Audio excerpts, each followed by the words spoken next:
Hello, my name is Kyle Roderick Ridley, and I'm here to work out some bits, learn a few new tricks, and power through my annoying vocal tics. It's Rose-Colored Classist, episode 56, and I hope you're feeling it.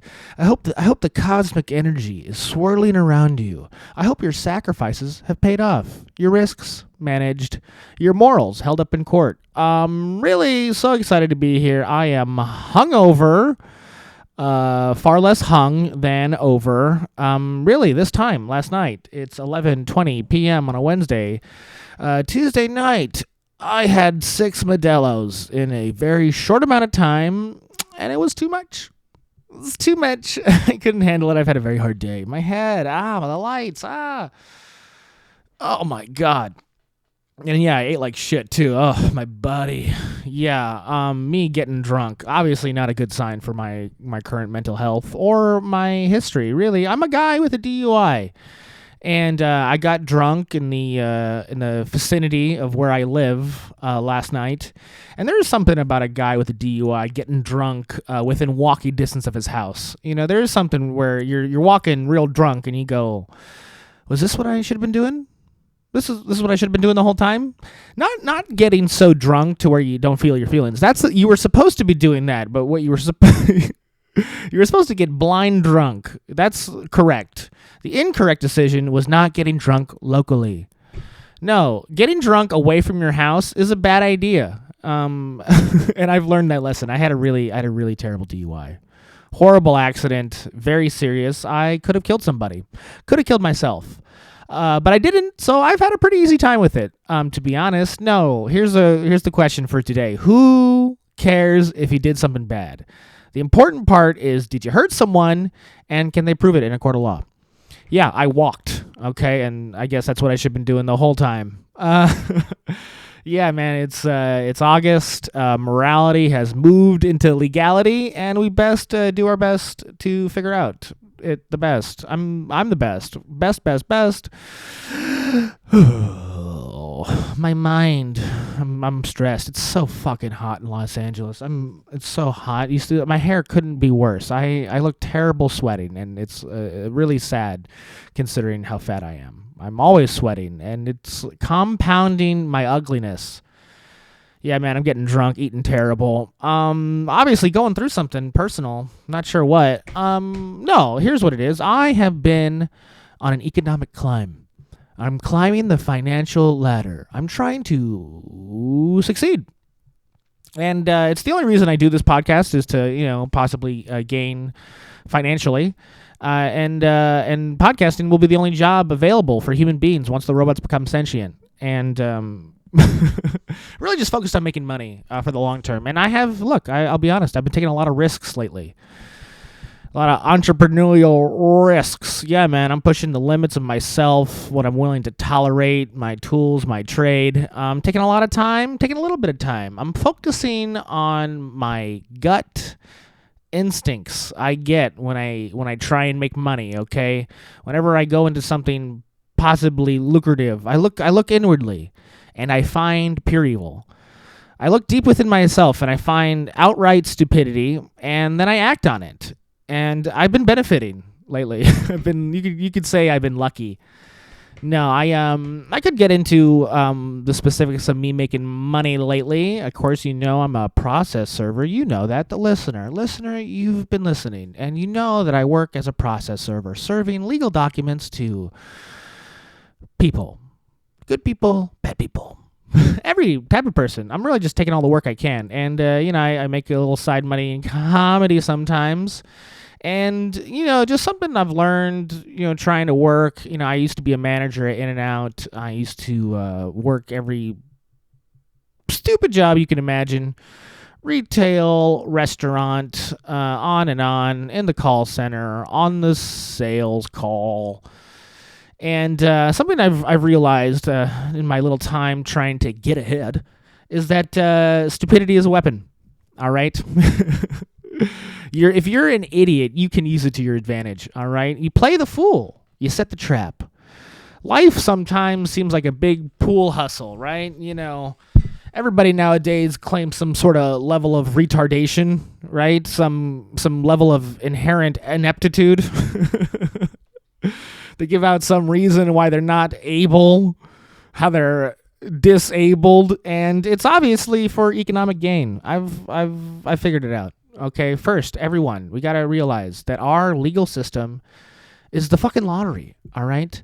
Look, we have all these instances that we all care about, real human suffering, all right? And we look at the justice system and like, what is the justice system going to do about the human suffering?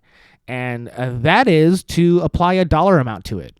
Okay, does anyone pay attention to anything? You want people to go to jail? You want them to pay money? This are your only two options, bud. I mean, first off, we got to realize this, and maybe this is what I'm going to be talking about for most of the episode, but, our legal system is a fucking lottery, okay? But what does the legal system do? People are like, they go for the truth? Justice? No. What we're doing with the legal system here in this country is we take human suffering, all right, take all the horrible, horrible things that can happen to you as a human being, and we apply a dollar amount, okay? It's a settlement. No one's going to jail. No one needs to go to jail, all right? What you need is the dollars. Yeah, someone hurt you and they went to jail. Who cares? Give me the money. All right. And here in this country, we're continually opening up our definitions of what's allowable, of what is a disability, of what is someone getting in the way of your flourishing. All right. We're trying to open up the fucking floodgates so more crabs can fall in the bucket. All right, and we can hope for the $1 million fisherman to pull us out and cook us out of all of our dignity and respect. All right, because you look, without money in this country, you have no dignity. You have no dignity. You have none of it. You have no respect. I mean, you have no hope. What can you ever do? How can you ever accomplish anything? So what's the notion of trying to hold on to some level of fucking self-respect? Okay. People go out there and go, I am not legally retarded. What is that going to accomplish? No, your stupidity, your ineptitude, your fucking fact of disability, it acts as a shield, all right? And you're hoping some asshole's going to fucking slam into it so you can fucking short sword shank him and drink his fucking milkshake, all right? You're trying to catch up anybody, catch someone slipping, all right? I mean, at this point, it's obvious that autism or any kind of physical nonsense going on with you, it's an excuse for your possible failure. All right, it's an excuse so you can legalize yourself and somehow catch some company in a canard. All right, and God bless those people. God bless them. But this is what I've been thinking about lately.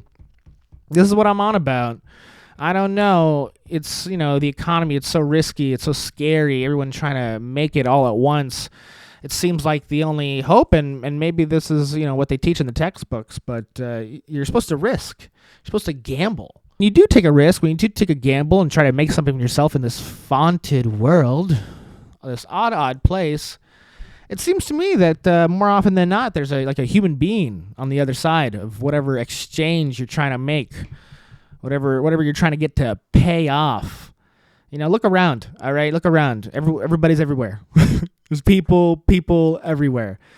And if you try to get ahead, I mean, it seems to me like you got to get ahead of somebody else. There's someone else. And if you pretend to be stupid, if you pretend to be crazy, maybe that is an inherent advantage. Maybe there is some kind of fucking sophistication to being an idiot. It's interesting. I mean, we definitely in society have conflated this idea of intelligence and being retarded. All right, for some reason in the country right now, if you think someone's retarded, they're most likely a billionaire. You talk about Elon, you talk about Jeffy Jeff and Richard Branson. They have all these little oddities about them. And you just want to blame their intelligence. You want to blame their autism. And you think they're the same thing, okay? Like whenever you meet like some guy in a chair, he's going, blah, blah. You look in his eyes and you go, there's someone in there.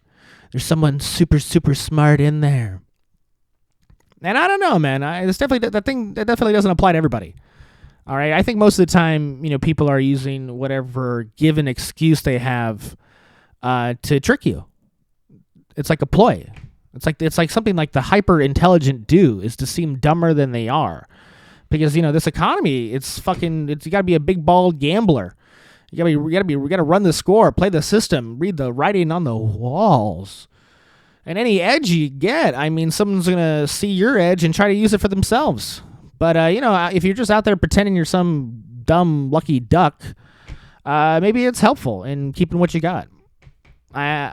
I'm interested in this. I'm thinking my own stupidity is worth something. If I'm dumb, maybe I'll get ahead. Just balls to the wall and just go for it. But then again, there might be someone else trying to catch my coattails. Yeah, I just think here I am with it. I just don't think I can. I don't think I can write anybody off entirely. All right, I don't think I can look at someone and assume they're not a threat based off of their average fucking intelligence. I think everyone's playing the game at some level, and you got to go hard. All right, you got to go hard. Can't give a break to anybody. I think everyone is pretending, everyone is lying, and trying to get ahead. And who can blame them? Who can blame them? Look at how America works. It's tough shit. All right, and I know it's sad, but you might have to destroy some people. You might have to fire somebody. Get them out of the way. Yeah, and when you're playing the game and you're trying to win, you never, it feels bad to crush somebody. It feels bad to humiliate. And maybe they should never have participated in the first place. But here we are. Here we are playing dodgeball, trying to win. Yeah, man. I gotta trust myself and how I perceive others. I really gotta believe in intuition. I believe in remote viewing. A couple episodes ago, I did that JRE where, those nonverbal autistic people are fucking telepathic. There's a lot going on in this world, and I don't believe anybody's dumb. I don't know if I believe anybody's dumb. I think even if you are dumb, it gives you a kind of edge and a kind of advantage that when you're out there playing the system, playing the game as it has been given to us, trying to be entrepreneurial, wheel and deal and all that, you cannot be dumb, like fundamentally. Because even if you are dumb and you're dumb, you're like going to play out a certain type of strategy to, catch a margin on that shit. Recognize what you got and build off of it. Yeah, man. This is my core group. This is my core group of fans. The people who get called autistic and think higher of themselves. They get called autistic and they go, no, I'm not. No, not dumb. I'm not dumb. Even if you are dumb, just be dumb. We're here. We're doing it. Okay. Whole episode. That's my little thing up top. That's actually my promotion for this podcast. If you agree with me on that, do all that stuff that makes me rich. I need money. All right. What are we talking about today? Am I going to do a real show? For you guys, for you boys, for my 16 viewers and a disabled cat. Yeah, man, I'm gonna go all out for you. I'm gonna run it. Yeah, man, we're gonna talk about Donny T firing that lady from the Labor Statistics Department, LBD. Talk a little about that. We're gonna talk about Russiagate. We're gonna defend Donny, and just Russiagate, the wonderful everybody's a fascist story. We love talking about that. I haven't talked about it at all since old Tulsi. Little rogue-ass Tulsi came out and pushed it. Where did she go? Where's she at? Don't know. But first off, last episode 55, I expressed how sad I was about the Late Show being canceled, and how I'm looking to hire one of the 199 fired union employees. I did mention that, didn't I? I'm hiring. If you worked at the Late Show, if you were at the Grip, hit me up. But I'm all, and that's why I'm so distraught and I can't form a sentence just because of the Late Show. But the What the Fuck podcast is also ending. Marc Maron, Beautiful man. Isn't he pretty? Ugh. I mean, yeah, I'm super interested in this guy. I've been a fan forever. He's a awesome stand-up comic, but for some reason, to me, whenever he speaks, a part of him is dead. a part of him is gone. I obviously he's grown a lot and become a big deal in the biz. But there's something that bothers me about how he communicates. Yeah, I saw a recent appearance of him. Him out here promoting his special, which is great. No, I haven't seen it, but it's great. It's so good. Haven't seen it. It's awesome. Never gonna see it. I will see it. How? I don't know. I'm just gonna say it's good. Say I saw it and move on. Yeah, he was recently on the Howie Mandel podcast. That's not the name of it, but it's the Howie Mandel podcast. You know him as the host of Deal or No Deal, the only thing that man has ever done. Small career, Howie. Small, tiny career. And Mark was on there, and yikes.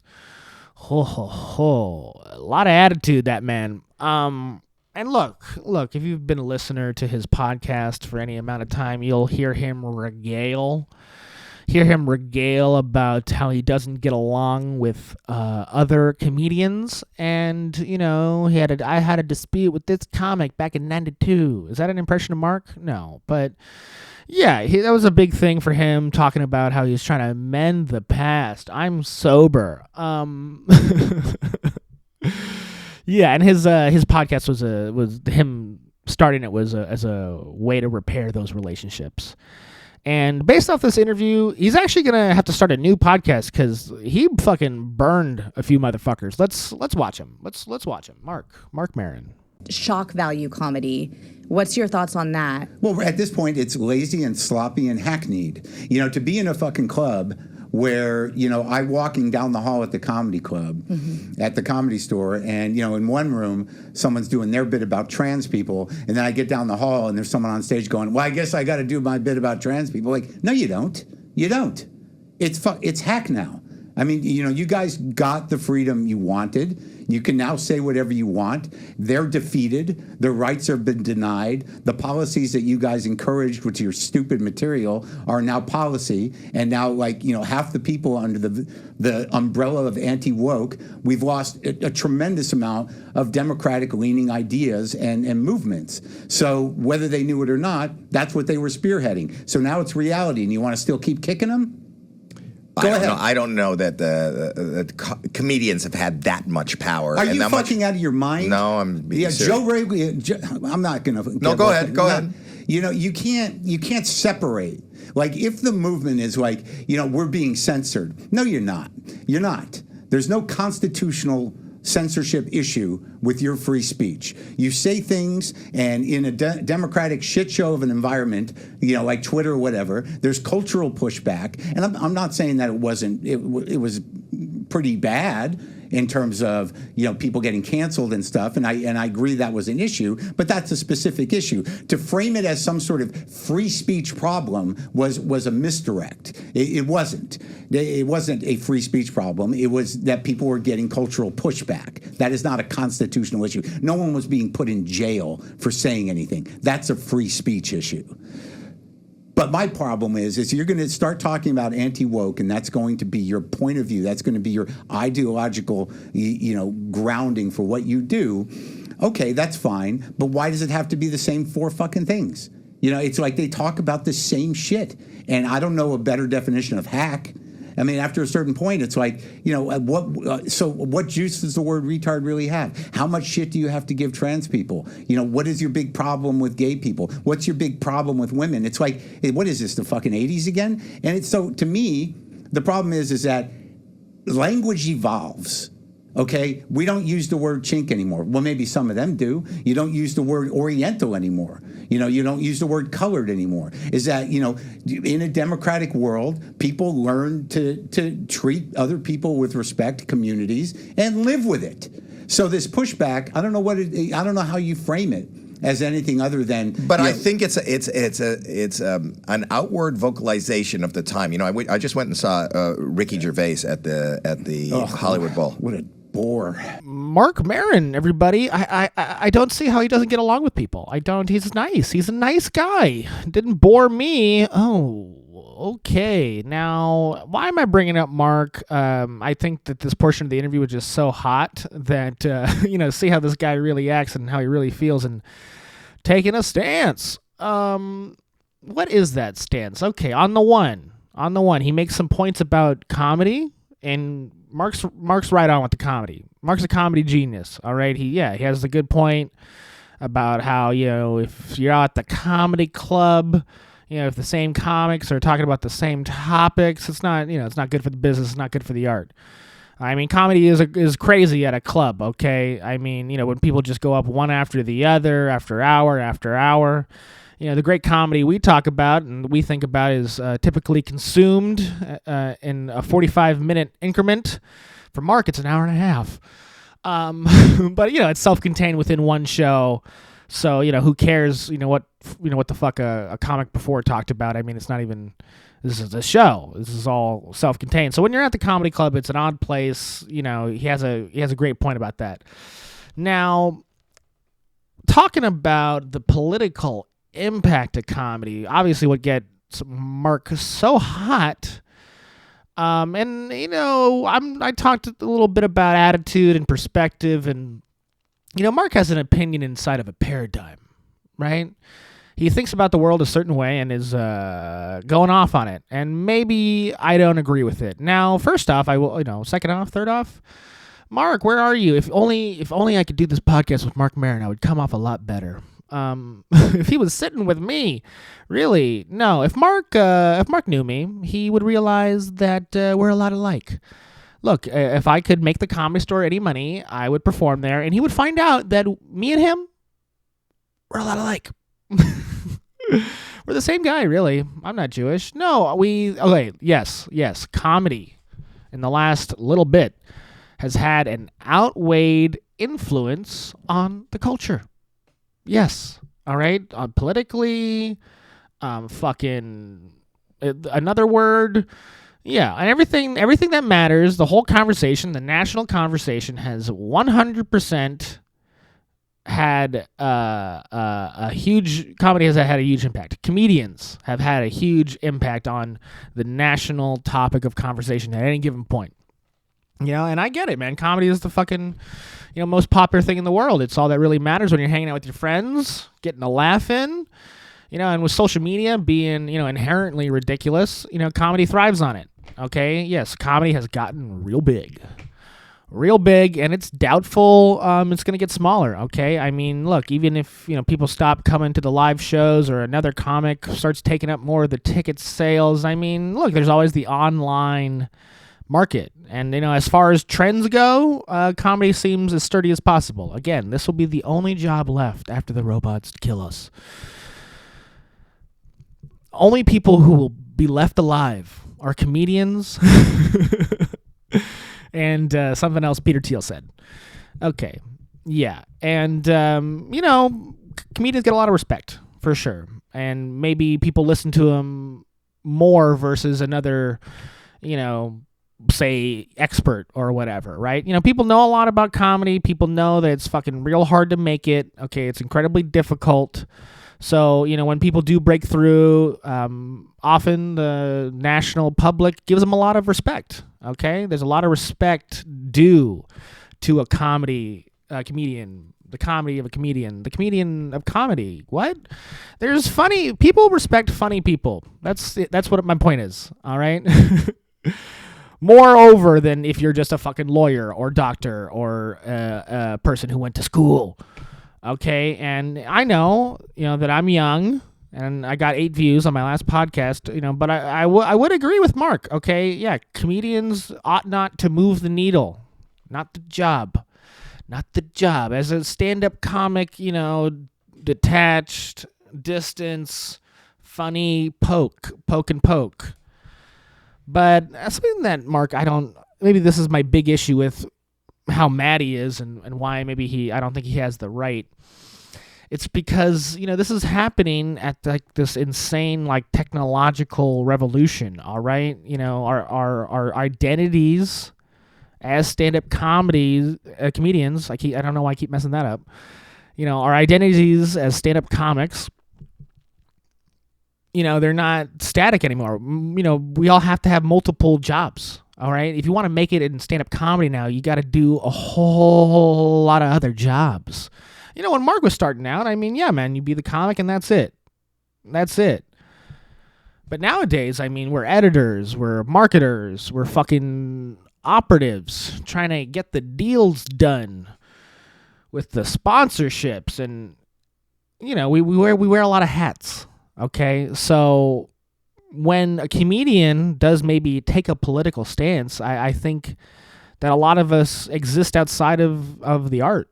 We're not just a guy owned by our job, all right? We're a fucking citizen in a technological communication scramble. All right? It's a fucking nightmare out there. And, sure, we all have to use this. The need for more and more content is insane. Dude, if you have like a fucking, goddamn laundry business, you got to be making reels. It's a nightmare. And we all exist on the internet in some sort of like different fucking capacity. All right? And it's odd. It's odd. Comedians had an outweighed opinion in the election based off of a movement. I think a lot of these guys existed outside of it. And, if they ever did, highlight their role as a comedian to somehow excuse their fight against censorship or whatever, it's an appeal to an opinion. Okay, it's fucking, you're just hoping someone hears the story and likes it and is convinced by it. And that is not what I think Mark is really understanding. If I made sense at all. Did I make sense? You know what I'm saying? He was about to fucking unload on, Mr. Joe Rogan-san, all right? Fucking the Joe Ro. But instead, he goes and gets into this point of, censorship versus cancellation, which I think is interesting, all right? I hear it from the liberal's mouth. I like it. I don't have to go over it again. It's an important distinction that I think he made. I'm a huge fan. Huge fan of Marc Maron, all right? Tickets still available. Huge fan. Is that the name of that album? I listened to it on Pandora when I was 12. But, what he's saying is, like, from the inside the fucking paradigm. All right? I don't think he's understanding the full context of whatever, like, woke humor, cancel, censorship, whatever. I don't think he understood. He says it's not censorship if you don't go to jail, right? That's not a First Amendment constitutional issue if you're not, getting punished by the government. But look, at that time, during this time, you get censored on the internet. You lose business, right? You lose business. You don't get to live your dream. Comedian gets kicked off Twitter in 2018. He didn't get to live his dream. He died, broken, hopeless. It's true, man. Look at it. Look, if you don't make money, you end up in the jail of poverty, right? A different fucking kind of prison. We're all slaves to money, Mark. If you don't have it, you're fucked. You're fucked.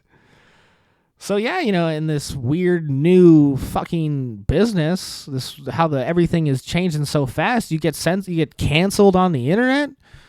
If you get canceled on the internet, it's almost, it's equivalent to a deep kind of censorship. Oh man. Dude, if only I got canceled, right? If only that happened to me. If I were to be so lucky. And, when we go into these stories of people getting canceled, people getting the cultural pushback, you look into it and, you find out the reasons. You look at their internal documents. They didn't get canceled because of the fucking market. Yeah. They didn't get canceled because the market decided they sucked at comedy. No, they got fucking canceled because they, used some random word and some person in a fucking cubicle in San Francisco in their living fucking room working remote. They just hit a button, and these people, these companies, they continually omitted the reasons for those results, for everything that happened. It was a lot different than the story, Mark is cooking up right there. I mean, look, if he was right, he'd be right. But I don't think he's understanding how insane the internet is and how dominating it can be and how it's rigged. It's rigged, just like how the economy is rigged. You believe in that, Mark? You believe the economy is rigged? Well, fucking the internet's a lot worse. Or has been a lot worse. And I don't think it's getting that much better. It's getting different for sure, but yeah, and I guess it's shitty to, see comics have their political movement accepted whole cloth, especially when, Mark, little boy on the Good Morning America or whatever he was on. What was that, American radio? What was that thing? One America? I don't know. Some dumb name. Some dumb name that had the word America in it. Yeah, that guy's been political forever, and had to see his ideas not adopted, like Mr. JRE, like Tony Hinch, like Schultz. It's fucking tough, man. I get it, and especially when you're not understanding the differences, right? Now, Mark, what does he say? The 4 magic things. Yeah, he's right. Ricky Gervais does suck. I mean, he's right about that. But Mark, what are the 4 things he talked about? Retard, women, trans, and gays.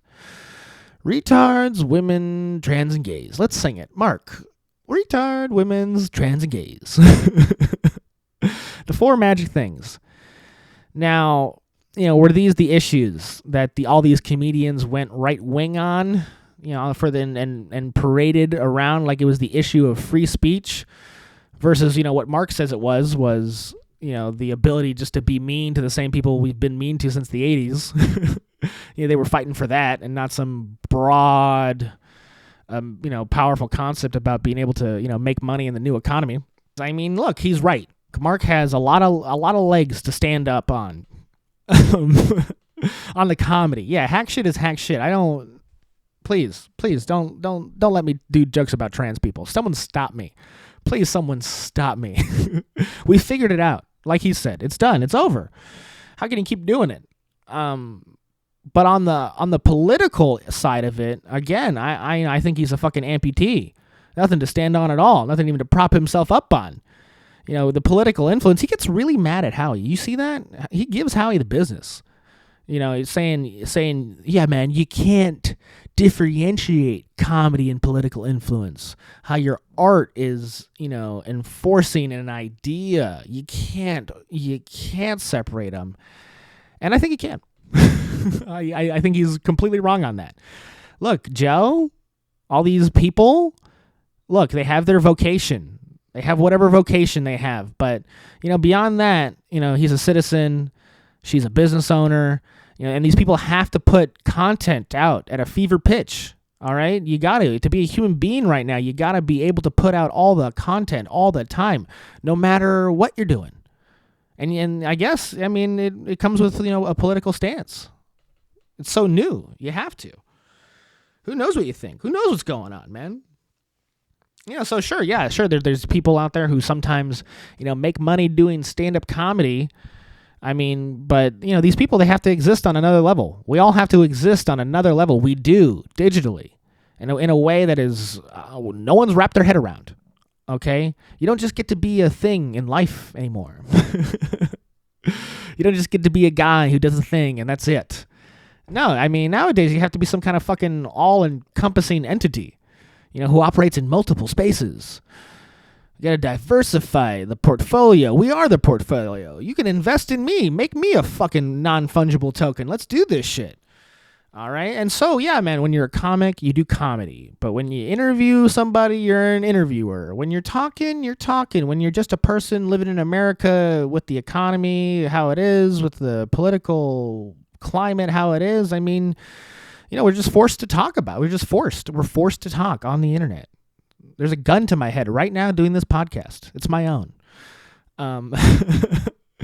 Yeah, man, your existence, your feelings, your thoughts. It's not just for the people you see every day in person, Mark, which I don't think is a lot for you. It's sad. People die. I'm grieving my own family too. I get it. All right. But, when you put yourself on, we're always on camera. Okay, let's just get that straight. We're always on camera. We're always being audio recorded. Okay, AI is memorizing the text you sent and immortalizing it. Okay, and so just to think of yourself as a comedian, if you think a comedian has a specific job, I mean, look, even if you're just some regular old Joe, it's far too small. It's far too small to think of yourself like that. You got to be bigger. You got to be bigger. You got to have the right to talk about anything at any moment, if you're a comedian or not. You know, if you have a problem with people giving more respect or more deference to a comedian because they're a comedian when they take some fucking long, hard look at society and deep wants it to be different. Yeah, that's I don't know. I don't know what to say about that. Whatever. People can believe anybody for any reason. I personally do not think if someone's a stand-up comic, it makes them better than anybody. I don't think that. I think Mark thinks that, which is why he, keeps his honor by staying in a box. But I don't think it's like that anymore, man. Sorry, Mark is struggling. Mark is struggling with it, and that's why he quit the podcast. That's why he's a coward. Couldn't hack it. Only 15 years? Mark, come on. Only 20 fucking years doing it? Pfft, come on. I'm on my 56th episode, and I'm about to vomit. This is so hard. I gotta quit. Mark is right. Mark is happy. Does he seem happy? Yikes. Watch his new special. This is me promoting his special.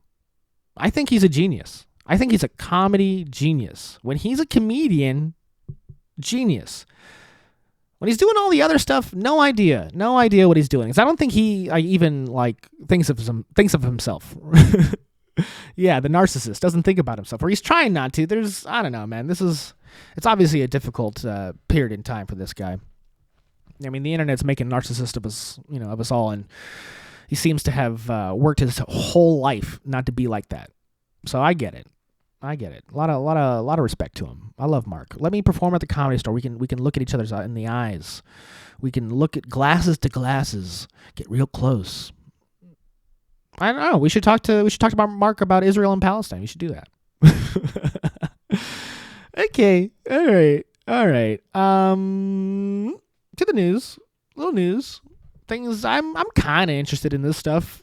The news. Yeah, Trump fired the labor statistics lady, the stacked statistician, as they called her. huge boobs on that girl. I'm really surprised she got fired. Anyway, let's talk about it. Figure out the point of it. Was it bad? Was it good?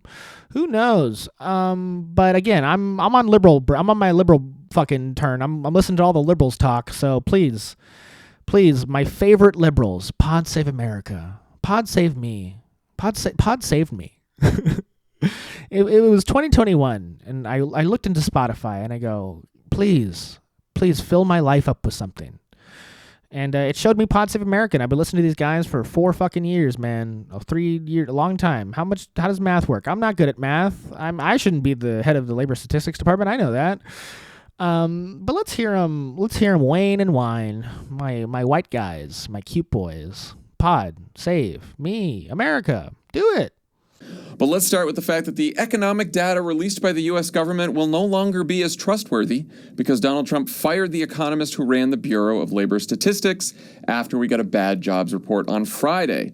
The report showed that the economy added an estimated 73,000 jobs in July, about half of what economists expected. And worse, the report showed that the economy created 258,000 fewer jobs in May and June than originally estimated.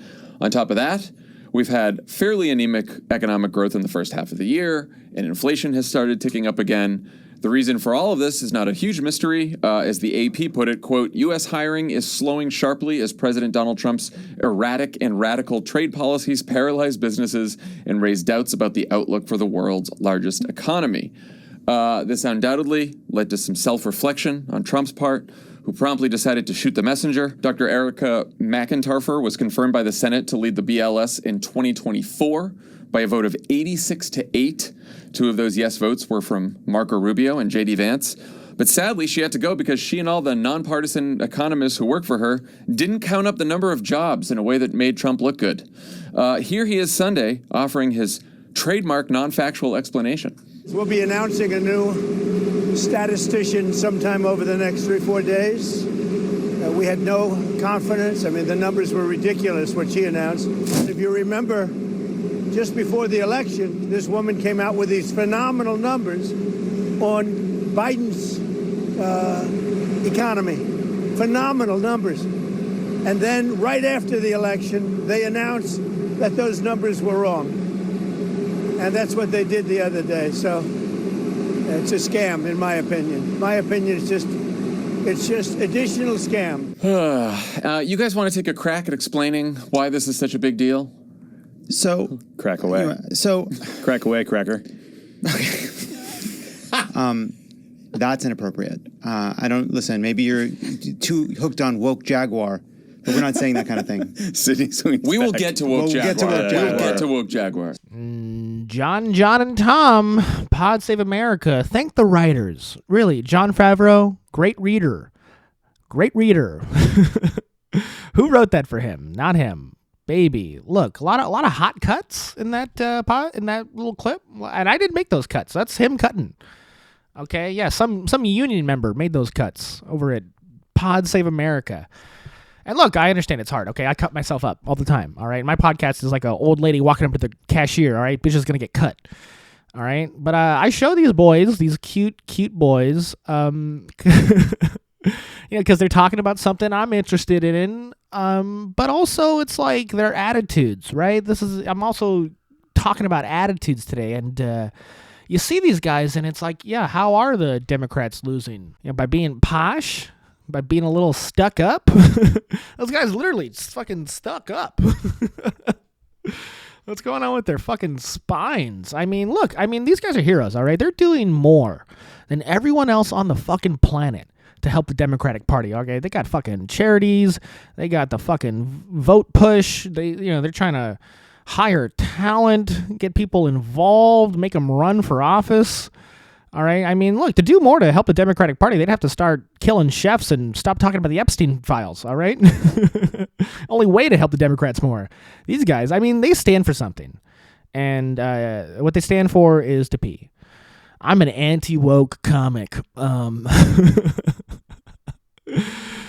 anti-woke. Marc Maron. Fucking fight me. Yeah, the pod boys. Seriously editorializing, right? Seriously with the caveats and the opinions all over that news story. And again, the genre that we are in nowadays is beyond comprehension. They're out there fucking making jokes, okay? I swear that everyone fired from the Late Show of Stephen Colbert is going to go straight to PodSaveAmerica. Probably going to start a new podcast that gets 12,000 listeners. I'm so jealous. And these guys, they beef with a lot of people. They're on X, they're chatting, they're talking, getting into spats. They get called out all the time. Their history is a little fun. Look, these guys literally worked for Obama and Hillary Clinton. This is the Democratic Party, baby. Bunch of thin white guys. Yeah, thin. You're welcome, Lovett. I called you thin, babe. He's gay. I'm gay. No, I'm anti-woke. But yeah, the issue, right? The issue of what they're talking about. All right, I'll say it again. I hate Trump. I hate him. Hate him so much. He is keeping the way he styles his hair secret, and I'm very mad about that. All right, release the files. Release the comb. Release the nail files. I feel like I could learn a lot from him. To help my personal hygiene. No, right. Okay, yeah, him firing this lady, and I guess I got the name wrong, the Bureau of Labor Statistics, so different than the department. I'm sure it means something so different in the fucking legalese. But yeah, man, we know why she was fired. Okay, she was fired for the same reason she was hired. Okay, to put out bullshit numbers on cue. The numbers, they're always bullshit. Did you even hear how they're even doing that math in the first place? Why are the numbers bad? Because they made an estimation? You guessed the answer before you got to it? What? Yeah, no, I mean, I'm sure there's some fucking way they justify it, all right? But I feel like, you know, the labor of whatever we're doing, the statistics, I mean, it's a government agency. People are making decisions based off of it. You know, like if you listen to that whole podcast with those boys, yeah, obviously, you know, people make decisions based off of the numbers they put out. But look, here's the deal. It's like they were rigged the whole time. The whole economy is rigged. Yeah, the numbers are bullshit because they're always bullshit. How do you even believe in people who do math? All right, do you trust people who do math? Am I crazy? I mean, the people who work on math problems, all right, they're not all Good Will Hunting, okay? I'll tell you that. I mean, these people, these mathematicians, typically, okay, you know, they live their lives. They live their lives. They usually have some kind of, you know, leg up. All right, they see the beautiful bounties on planet Earth, see what's possible for them, and what do? They choose to do math for a job. They're insane. They're insane people. Do math for fun, maybe, on the side. Math to help yourself, but, yeah, I mean, those are the only reasons. I'm sure that lady was helping herself by doing that math. She, you know, needed the money, really. That poor woman is going to be out on the street. Very sad. But look, people who are good at math, I don't trust them. All right. I mean, what kind of brain is good at math? All right. I mean, being good at math, I think that's one of the signs of the dark triad, right? No, people who do math are scary, unanimously. Fear them. Really. Yeah. I mean, this is the thing about this lady getting fired. It's just like, hasn't it always been a bunch of bullshit? This is what Trump benefits of. This is and this is why he got elected, and this is also why people are turning on him every day, because it's like, it's not that he's eliminating the corrupt system. He's co-opting it, right? He's co-opting the corrupt government to achieve his own ends. All right. Yes, the labor numbers were always a canard. Okay, always something to push the needle on some specific policy. And thank you, Trump, for telling us that. But when you put in your own guy to do the same job, do you get it? Yeah, that's not that you're just replacing the fucked up system with your own fucked up people. All right? I mean, what is going on with money in the first place, with labor? I mean, you're supposed to get those numbers right. Yeah, I mean, they call it labor statistics, but what? Obedient worker statistics, fucking slave statistics in this fucking country. This is embarrassing. I don't even, you know, I dismiss the premise of labor statistics entirely. You know, if this economy was actually fucking fair, maybe I'd understand it. But it's not, okay? It's just not fucking fair. All right? In the capitalistic fucking American beautiful shining city on the hill, what's even going on? It's socialism for big corporations. It's insane taxes for no benefit. All right? I mean, in this economy, instead of competition, it's fucking cutthroat. I don't get it. What are we even talking about here? Yeah, tear the whole thing down. Tear the whole thing down. Don't just fire one person and then bring a new lady in. Jesus. This is the whole problem. This is the whole fucking problem. And the Democrats are having it. You know, Trump, maybe these people who support Trump are more open to it, but you know, these guys, you know, we're out there, you know, gallivanting and pretending not to acknowledge the corrupt system. Trump, maybe a little part of him is letting you in on how fucked up this corrupt system is, but he's not going the whole way with it. He's not going 100%. All right? He's just saying it's corrupt, letting us understand it, and then just putting his own guy in, and then go, bam, well, I mean, come on. It's actually genius, really. I'm proud of him. He's my president. Yeah, guys, just labor statistics. Make up a new fucking term, all right? If you're going to hire a new person, okay? I mean, how many, Andrew Yang clips do I got to watch to understand that maybe, you know, what we value in this system isn't perfect? Okay, you know, we have our legal system applying dollars to human suffering, and what does it mean? How is it all working in the first place? You know, this is just it's a big fucking confusion we have, all right? Look, here's what it is. Complain. Pod bros, complain about this person getting fired. All right? Trump, put in the person you want in so you can make a little more money. But let's talk about the truth, all right? We need severe government reform, okay? We don't need some yippee bitch to get fired, okay? We don't need some dumb cunt that does what she's told to be replaced. All right? We need serious constitutional amendments. Okay, we need a digital Bill of Rights. We need the elimination of privatized military. All right, the government should do one thing, and it's the military, and we're not even letting them do that. Okay, I mean, what's going on? I mean, people, we talk about, the PodSave bros all day talk about how Trump breaks the norms. Guys, the norms were no good. Norms bad. The norm was bad. Yeah, it's been bad. What are you fighting for it? Why are you fighting for it? You mean, yeah, go back into the country. Go back into the country where we established all these, norms of how to do things in an honorable way. I mean, look back at these people, okay? They were all fucking farmers and murderers. Everyone was a farmer and murderer, all right? And, when at least you understand that about everyone, okay, maybe I can understand setting up a norm, okay? Because if you don't follow the rule, you're going to die. All right, yeah, I understand. You go back to fucking 1898, people were still dueling.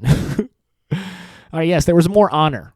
There's a lot more honor. And it makes sense to, maintain a higher sense of normalcy.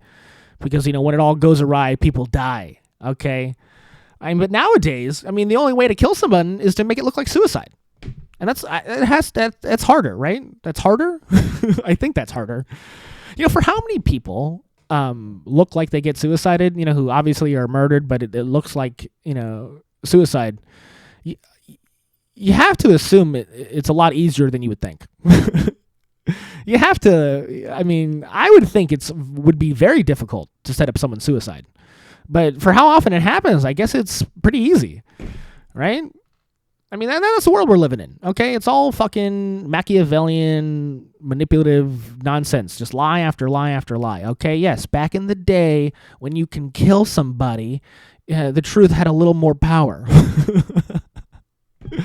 Because the real truth is, sitting in your holster. We all know what the real truth is, so maybe we can edge ourselves out a little bit and not lie so hard. Because, if you lie, you get shot. And what happens to people now? What happens to people now? What, a little bit of jail? A little bit of jail time? We'll hang out with the boys, learn a few new tricks? Or what, you pay a couple $1 million? We gotta smarten up. With the norms and the rules. God, it's like, it's like no one's acknowledging how different everything is. And then the PodSave bros are sad. They've been doing a great job, and I root for them every day. But yeah, I don't think they accept how nonsensical it actually is. All right, and you got to accept it. You can commentate on it, you can cognitively understand it, but if you don't fucking accept it and integrate, you're in a lot of trouble. Okay. You're gonna commit suicide. You're gonna do it. I feel really bad for coroners nowadays, because you come upon someone who's been suicided, and you're looking at it and go, should I really look at it? I was told it was suicide. Maybe I should listen. Every coroner is getting involved in politics. It's wild to think. Yeah, the head of the Bureau of Labor Statistics, appointed by Biden. She has a 4-year term for some reason. She was approved by the Senate. Look, how much more proof do you need to say that she was that whole job is a corrupt thing we do? All right. Yeah, I guess the PodSave bros tell us that there's more to it, that there's actual economists and professionals, and she's just a political appointee. But the whole system, woof. I do sometimes believe in the privatization of things like this. Why is the government even involved in the economy like this, right? This is supposed to be the capitalistic system, baby. I don't get it. I don't get it. All right, but, talk about this, the way the government's set up and how easy it is to wring money out of it. like a fucking wet towel. Yeah, I'm gonna play another guy talking about the Donny T grift. I say it. I mean, this is the only thing that justifies this man's existence to me, and why he would even want to be president in the first place is for the money, right? Because money is the only thing that matters in this world. Get with it. Here, it's this bald guy. He looks like me. I think I played him on episode 6. He should be a lot more popular than it is, and he should do a lot more interviews. I think he maybe has young kids or something, but the minute those kids grow up or die, I think he'll be really popular.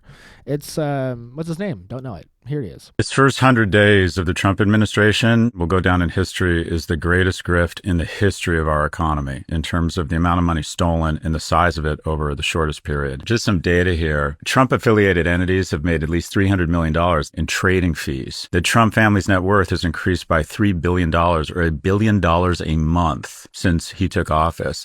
Just some timeline. The Trump coin launched on a Friday night under cover of dark with all the news about the inauguration. By 3 a.m. on Sunday, it was valued at more than $70 billion, and there were a small number of investors who made large investments on a Friday. Maybe they got a tip or something. They made tens, if not hundreds of millions, and then over the course of the next couple weeks, about 800,000 smaller investors lost billions. This market manipulation, this what would technically be called insider trading by the SEC, we'll never know, because on April 8th, Trump's deputy attorney general ordered the DOJ's crypto fraud investigation arm to disband. Trump posted on Truth Social, "This is a great time to buy Donald Trump media at 9:37 a.m. Between 1 and 1:10 p.m., there was a huge increase in bullish zero-day S&P 500 call options. And then just 8 minutes later, Trump announced a 90-day pause on all of his tariffs, and the market soared almost 10%, one of the biggest one-day gains in history. So someone knew what was going on. Of course they do. He calls them. That's called insider trading. The market gained $4 trillion while Trump media closed up 23%, increased his net worth by $415 million. On April 23rd, Trump announced that the top holders of the Trump coin would win an exclusive dinner with him, and the coin surged over 60%. Just 58 wallets made more than $10 million apiece, totaling approximately $1.1 billion in gains. Meanwhile, 800,000 wallets of mostly smaller holders have lost money on their Trump coin. And it gets worse. Now the kids went on it. World Liberty Financial, a crypto firm run by Trump's sons, Eric and Don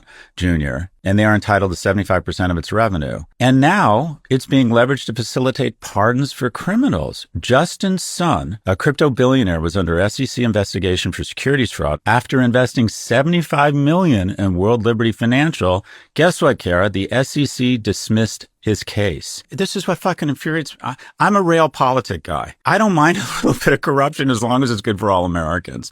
I don't mind a little bit of strong arming. But here's the problem, or the tragedy. If Trump brought half the competence, expertise, and elegance to governance as he does to grifting, the country would be in a much better place. We have a mob family running the country. That's the bad news. The worst thing is that Michael Corleone is managing the crime, and Fredo is managing the government. You are so good at stealing. Can you bring some of that elegance, that expertise to the government? Baldy's got a point with the data to back it up.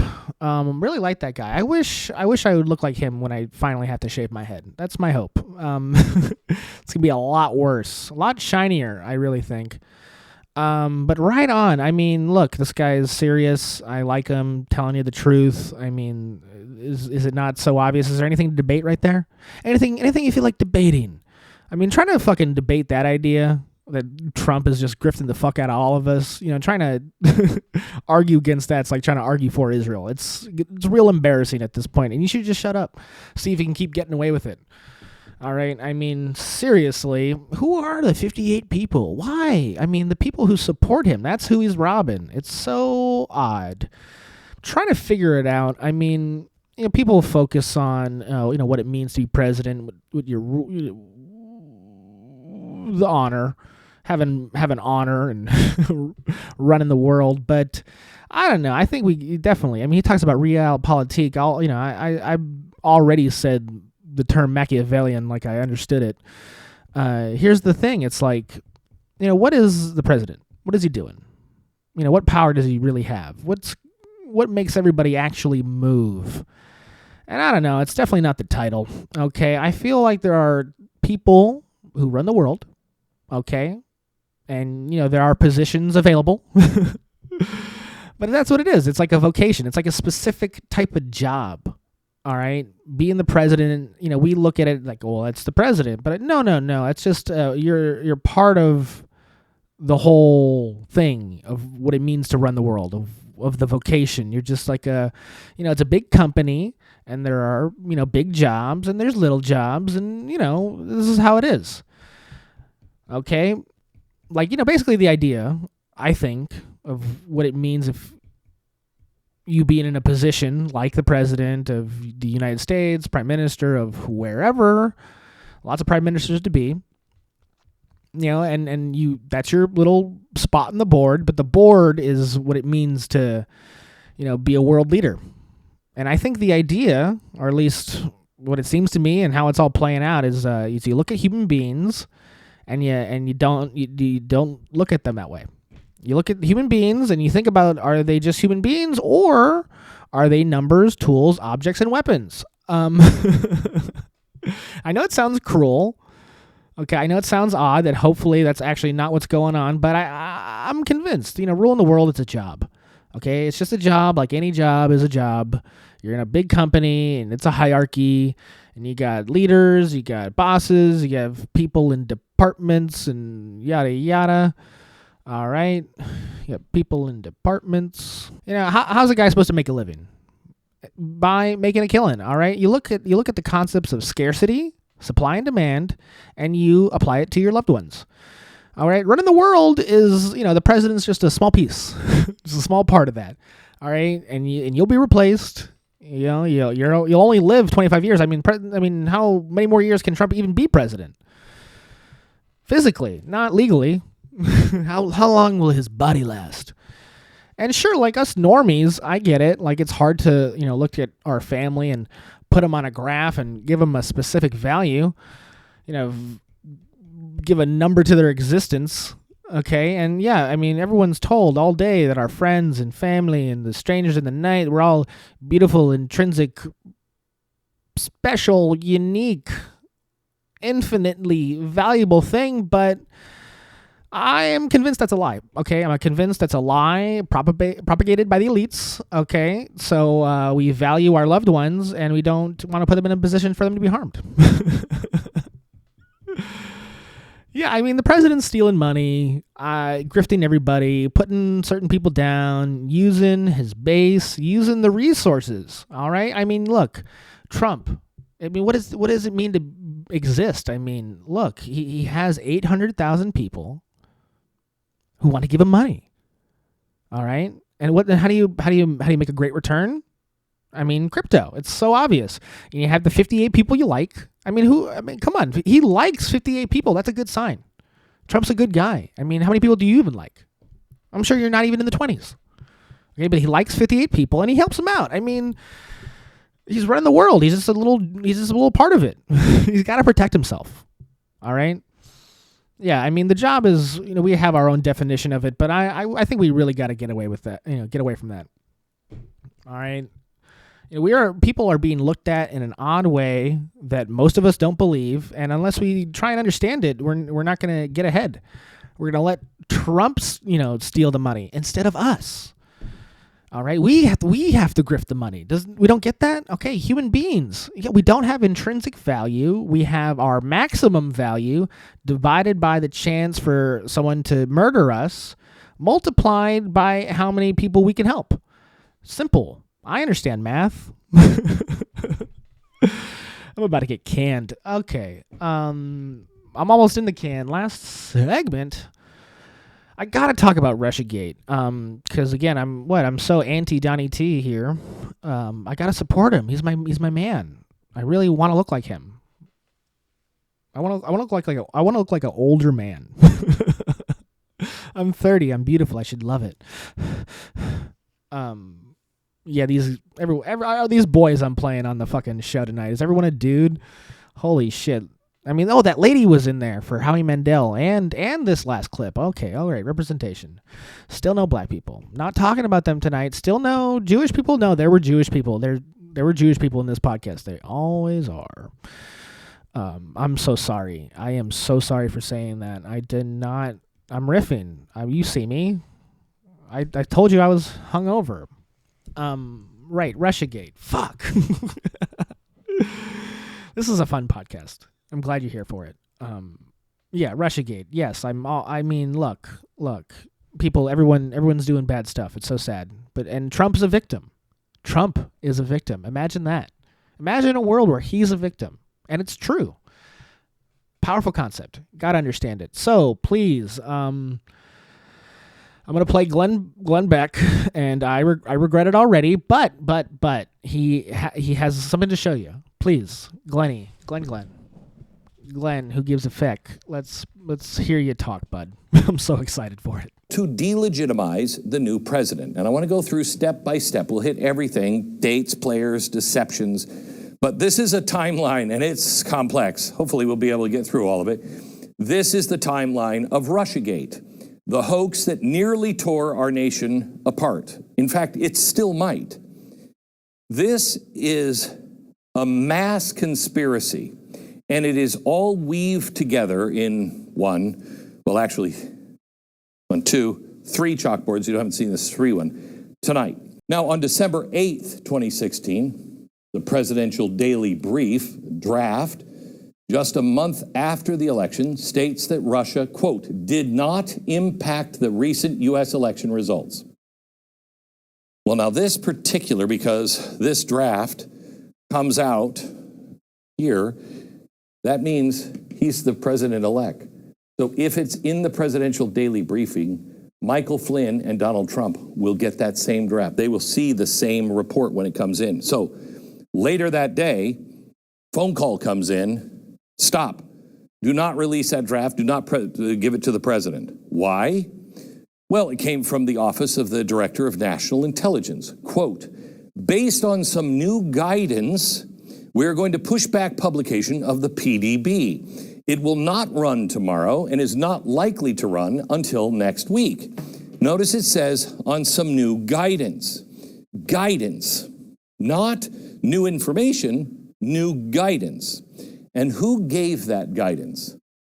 Well, the answer comes the very next day. December 9th, 2016, Obama's national security team meet in the Situation Room for 2 hours, 11:30 to 1:30.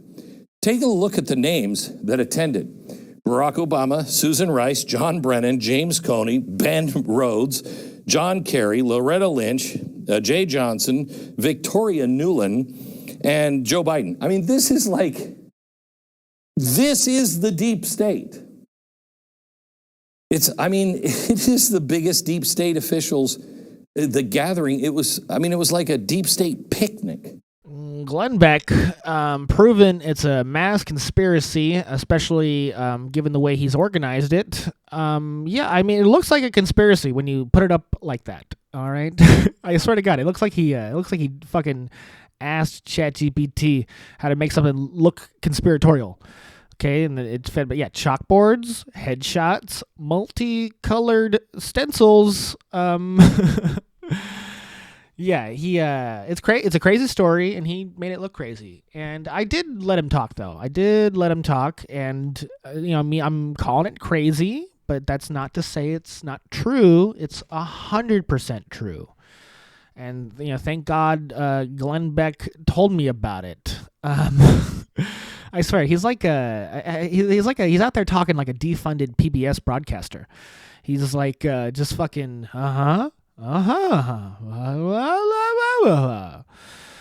droning me like I'm fucking watching a wildlife documentary.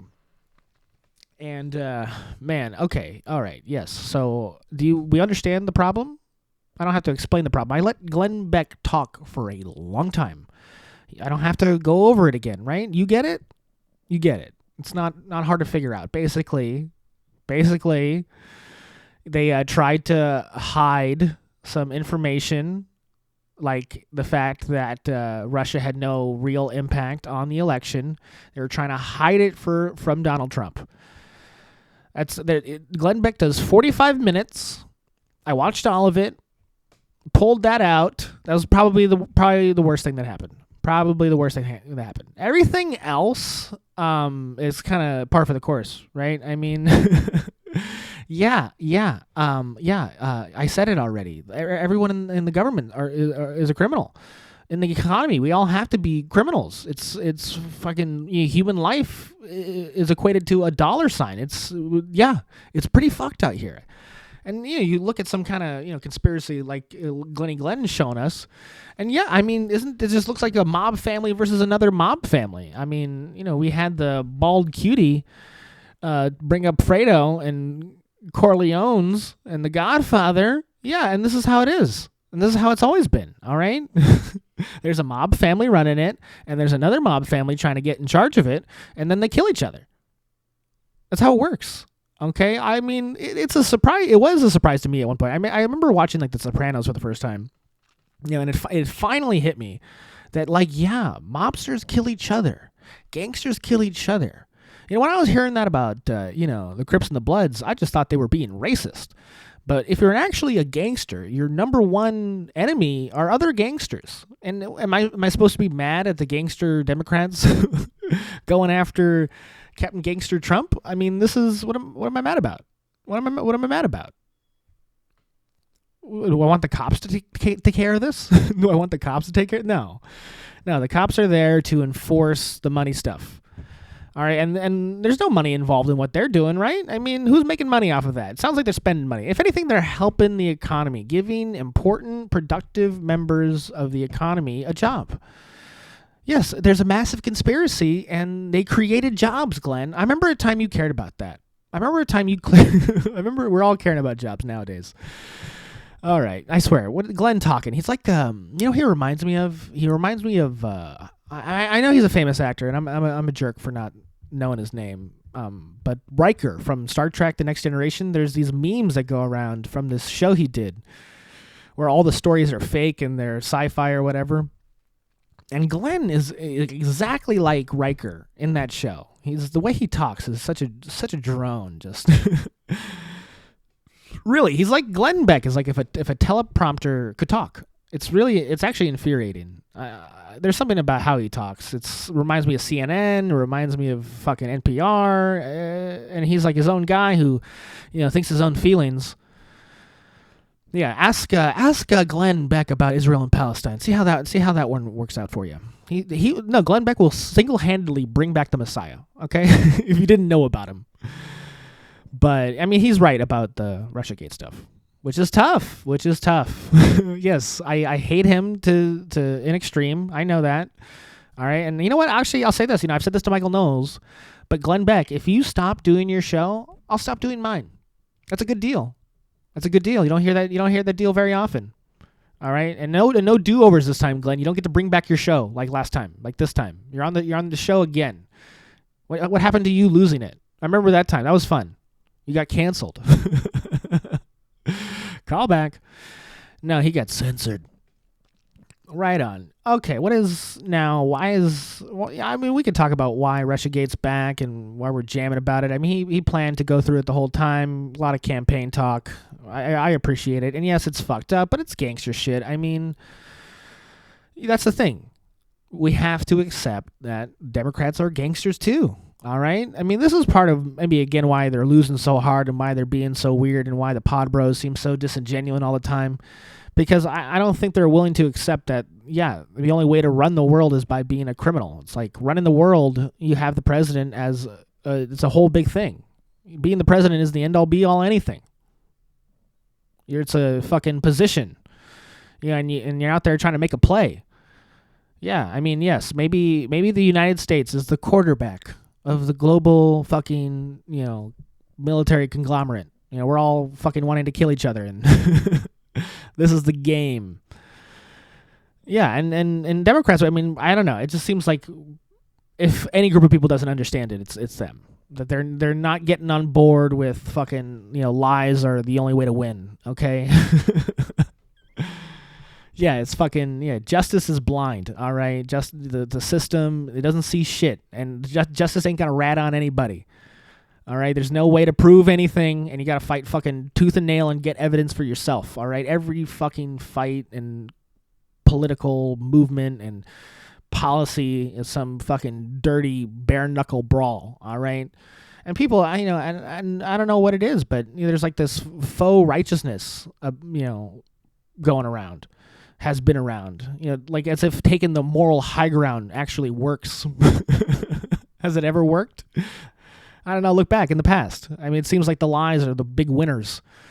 Even like the term like moral high ground. I mean, what is high ground even worth anymore? Okay, I mean the high ground, it seems to be only valuable in a lightsaber fight. Okay. Because nowadays, you're out there on the high ground, you're just an easier target to bomb, okay? These guys in politics standing on the mountaintop with the flag and doing the speech, you're just fucking waiting for some sniper to take you out, okay?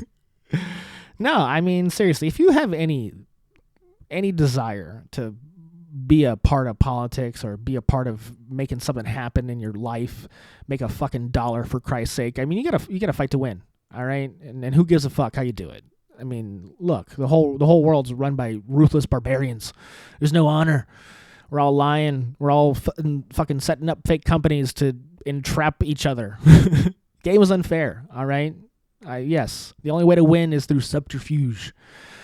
Get on board with it. Sorry, I mean, PodSaveAmerica. Are you already on the subterfuge? No. It's too fucking.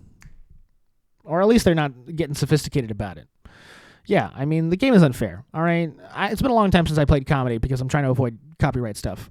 But, George Carlin already said it. I think I've already put it on there. But the table is tilted, all right? The game is rigged. It's, and if you want to come in here and try and beat the casino, okay, you got to get good at sleight of hand.